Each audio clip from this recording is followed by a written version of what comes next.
and this time I have a microphone. So when I get excited, like when I get to teaching, when I get excited, my voice goes up, and also I forget everyone's name. So I do that when I'm preaching too. I have no idea when anybody's name is. So, but I also wanted to make sure that you know, I am Reverend Dory Hudson, but this is my email address. It's dorydana.hudson@gmail.com, and this is my phone number if you want to call, or if you want to call or text or send me an email about anything in the class, any questions that you might have or anything like that. So you are welcome to do so. Apparently people passed along that they couldn't hear well, so that's why we have a microphone. So anyway, you'll remember that this is a course on Corinth, and last week we talked about how Corinth is right in this little space right here, which this looks like it's a separate island, but it's not. It's connected right there, and of course that makes Corinth really important for travel both this way but also across the two seas. So Corinth is critical for that, and it was an area that they fought about. Sparta is down here, right there, and Athens, which oftentimes those were the ones who fought each other, right here. Today we're going to look at Paul and how Paul's journey to Corinth. Corinth is probably the most successful missionary place that Paul went. He built up the church better and bigger there than anywhere else. But we know about this through the book of Acts. The book of Acts is written, we think is actually written by Luke. We don't know any of the authors of the New Testament or Acts, but since Luke is not a disciple or someone who's known well in the church and so on, there is a good possibility that Luke and Acts, which are written as a pair, were actually written by Luke. And one of the things we need to know about Acts is that Luke has an agenda. This is not really a travelogue as much as it's a argument. And his argument, he's writing it to a Roman. We don't know whether it's a Roman official or who it is, but someone who is high up in Roman culture. And he's making this argument that Christians are not the same as Jews, and that the Romans have nothing to fear from Christians. So this is his argument throughout the book of Acts. And so you have to keep that in mind when you read Acts. It's like Jews and Romans. So we just want you to remember that as we tell the story. I want to tell a little bit about Paul's whole trip in Greece. He is in Troy, which is over here in Turkey. They call it Troas at this time, but it's ancient Troy. And he's not been able to be very successful at all. It says that the Holy Spirit has prevented him from having any success. Now there's a possibility that the reason why he doesn't have any success is that Paul is sick, which at this point, the Acts turns into we went there and we went there, as if the writer, which is with Paul at this point. Now, if Paul is sick, he might have called for Luke, who was the doctor, and then Luke would be traveling with him. We don't know what he might have had. A lot of people think he had reoccurring malaria. But we don't know, we just know he's really frustrated. He goes to sleep and he has his dream of a man saying, "Come over here to Macedonia, we need your help." So he does in fact do exactly that. And he takes a boat from Troas to Nepali, and goes to, Nepali is the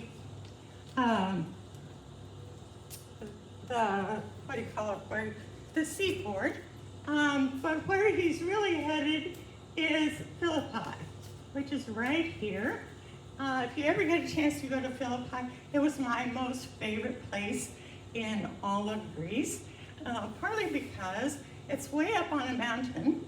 You can defend a mountain well, and this mountain has water and it has gold. So King Philip made his center of his kingdom there at Philippi. But in the 3rd century, there was a big earthquake, and a lot of Philippi was destroyed, and the population left. So from the 3rd century on, it's like it was at that time, and it's been all excavated, and it's a really interesting place. It has 2 really large churches that you can see the foundations, and in one of the churches, it has a baptismal that's about as big as from me to Judy. And you walk up this, you leave all of your clothes on one side, you walk up the stairs, and you are baptized in this giant stone baptismal, and then you walk down the stairs on the other side, and you put on brand new clothes. So this was largely done at Easter. So the idea of having brand new clothes on Easter is both historically and theologically correct, because people then wore brand new clothes on the next Easter after they were baptized, and so on, to remember their baptism. So that's why we wear brand new clothes on Easter. But they get into trouble in Philippi, and they are kicked out by the city leaders there, and they go to Thessalonica. Now, Thessalonica is a huge, very prosperous city right now. It's right here, Thessaloniki, and there's a very famous road, actually, the Via Ignatia, which runs all the way from Turkey through here, goes through Philippi, goes through Thessalonica, and goes on over to Italy. So it's one of the most famous Roman roads, and they're traveling on the Roman road. So they go to Thessaloniki. I missed this.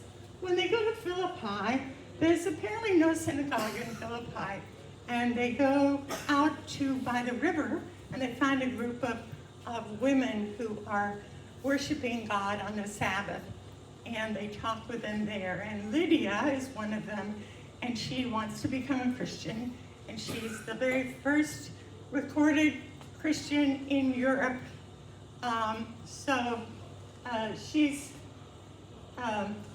There's a beautiful, beautiful little worship center there on the river at Philippi.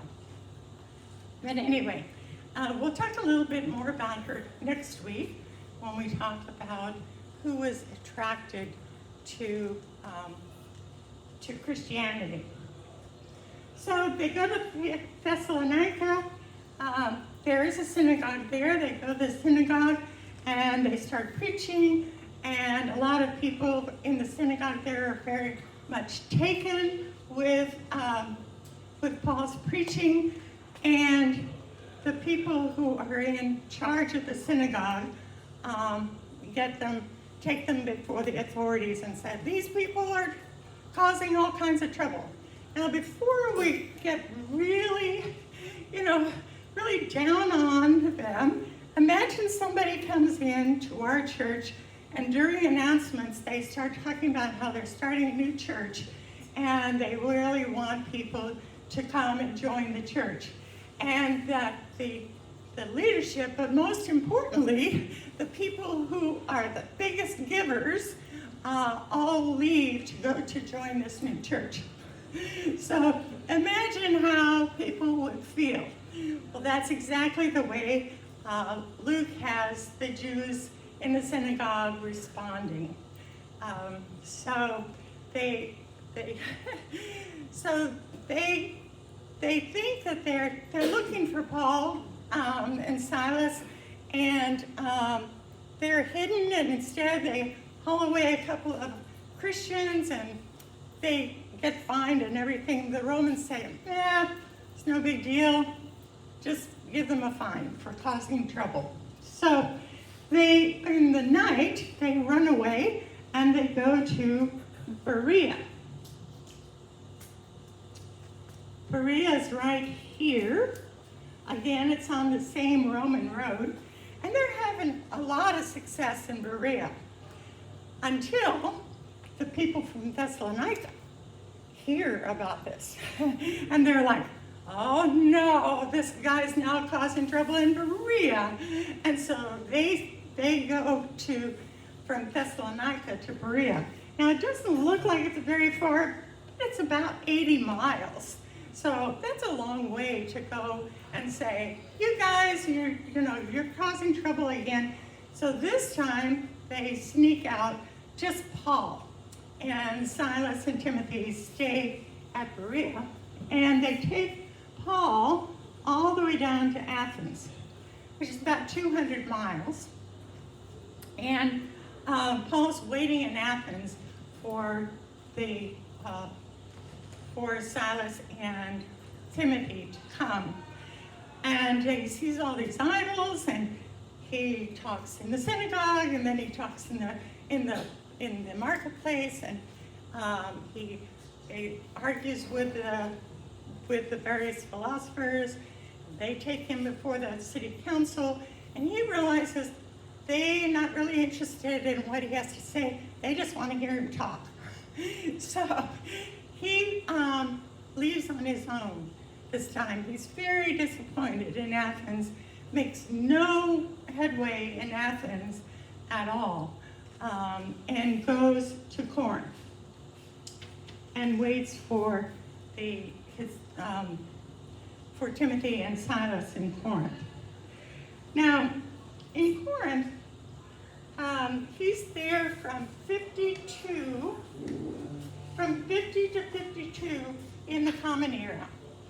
So he's there almost a 2-year period. We know at least 18 months. At one point, there's a new governor appointed, Gallio, in 51 AD. And so the Jews had kicked Paul out of the synagogue.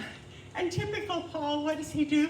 He moves right next door to a house of a former person who was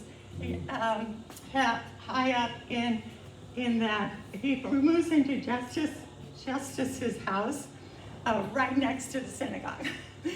And actually the leader of the synagogue, Crispus, also goes with him. So many people from the synagogue do go there. But at some point, they got this new Roman ruler, and he says, and so some of the Jews who have kicked Paul out go and they grab Paul and take him before the new governor, saying that this man is teaching against our religion, meaning the Roman imperial religion. And and Gallio says, nah, this is just an argument between you guys. We have nothing to do with this. And he kicks them out of the court and a crowd beats up the leader.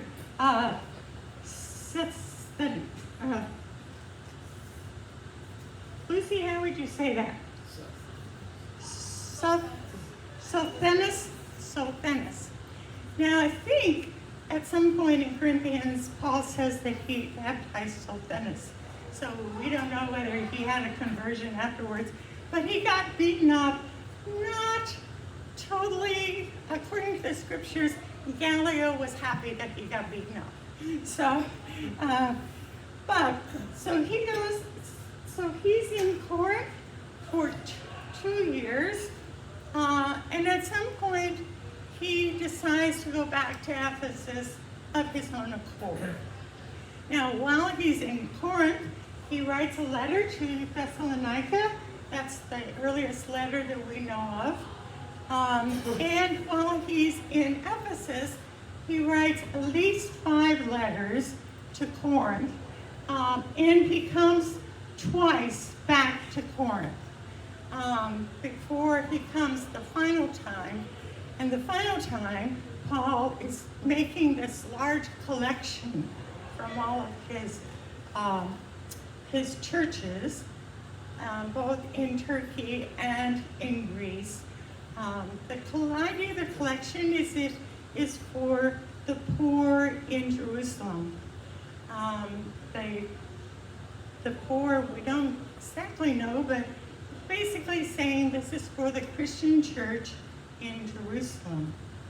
And if the Christian church in Jerusalem accepts the money from these Gentile churches, it's a sign that they are accepting the Gentiles as Christians. So that's Paul's last time that he's in Corinth. He writes the book to the letter of Romans while he's in Corinth, and says that he's headed for Jerusalem. Things go bad for him in Jerusalem, as you know, and he ends up going to Rome as a prisoner, where he's later executed. So next time we're going to look at who were the people who were attracted to the Christian faith. We're going to look at how Roman culture was structured, and just something about Corinth. I read that Corinth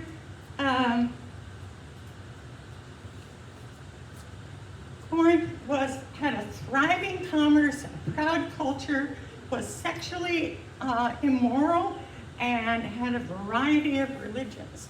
So that sounds like a good place to start a new religion. So anyway, I'm going to turn it off now, and just remind you that if you are not able to come, you can see this starting Tuesday usually on the website.